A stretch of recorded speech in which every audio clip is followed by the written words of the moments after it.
Let's talk about building wealth. Owning, operating, and running a business is one of the best ways to build wealth. Outside of getting a top job at a top law firm or an investment bank or private equity firm, which is difficult, highly competitive, highly stressful, and takes a lot of brain power to get in, actually running your own business is a great option for many people. Okay, that's what I did. I mean, I started this business 5 years ago and it's grown exponentially ever since. And so if you're a younger generation, we always talk about the great inequalities and the between generations, and it's true. Things are far worse today than they were 20, 30, 40, 50 years ago. But if you're in your 20s and you've made a start in your career, building a business is one of the most fantastic ways to build your wealth and build it rapidly. Let me give you an example. If you start a business and it does well, businesses are valued at usually 3 to 4 times earnings, roughly speaking. Different metrics in different businesses, but let's just use 3 to 4 times earnings. Okay, if your business makes $100,000 profit, your business is worth $300,000 or $400,000. Simple as that. Is it hard to build a business that makes a profit of $100,000? Not really. Most people can probably do it. It takes a bit of effort. It's not without risk, and by risk, you could fail completely. But it doesn't have to be like life destroying. Building a business that makes a profit of $1 million a year takes consistency, persistence, hard work, a little bit of luck, and then repeat that cycle over and over and over again.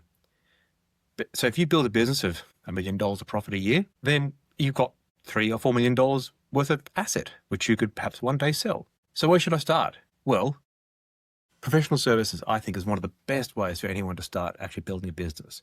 And why is that? Because it's capital light. It's really easy to start. You don't need lots of money. You need some skills and experience, of course, and you need the ability to sell those skills and experience to other people. But beyond that, it's a laptop and a phone and a website. Then the next trick is, how do you leverage that? If you ever get a chance, read the writings of Naval Ravikant. We actually have a link down here below summarising his work. It's a fantastic book, and he's got a great way of saying this. There's several kinds of leverage, and in order to make your business successful, you need to employ at least one of these kinds of leverage. You can leverage people. That's what we do in professional services. We leverage people, we hire people, we charge them out more than we hire them. You can leverage money. Fund managers do this, banks do this, insurance companies do this. They borrow money from other people or get investors and they leverage that money to somebody else. The third way is leverage IP. And by intellectual property, I mean code, computer program, computer software, books, music, movies, patents, right? All these legal things. Right? But you can leverage one of those 3 things.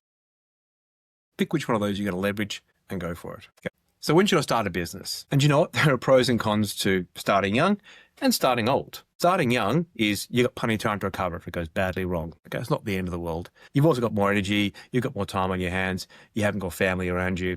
It's far easier to start a business when you're young. However, most successful businesses start people in their 40s and 50s. Why is that? Because they've been doing what they're doing for 20 years and they've got the experience and they know how to do things. And so starting businesses later in life is also advantageous as well because you know what you're doing. Somewhere there's a balance between those 2 things. But ultimately, starting a business is one of the best ways to build wealth and to build wealth rapidly.